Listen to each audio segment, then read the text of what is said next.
This is a story of the raven who stole the light, a Tsimshian tribe story.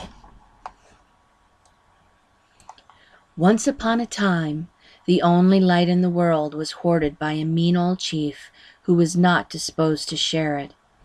Raven, bored of fluttering around in the dark, decided this would not do. So he turned himself into a cedar leaf and sneakily fluttered into the chief's dwelling. The chief's daughter was sipping a drink, and Raven fluttered into the cup as she raised it to her lips.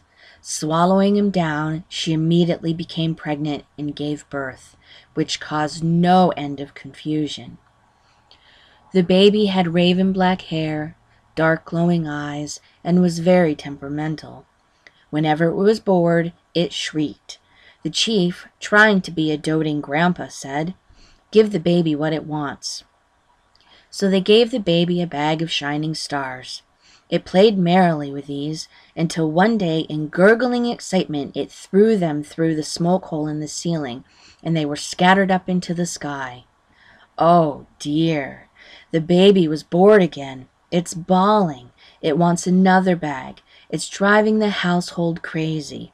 It must be pacified. So they give it a bag containing the moon. And soon the baby was happy again, bouncing the moon all over the place.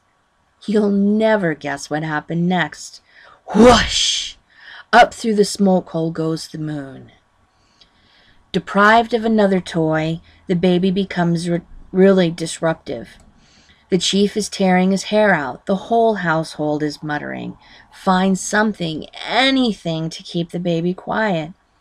The baby rejects all homemade playthings and points to the last bag. Uh-oh. They give it to the baby, but with dire warnings. Don't untie it, because it contains light, and that leaks like nobody's business. Now you think you know what's going to happen, but you don't.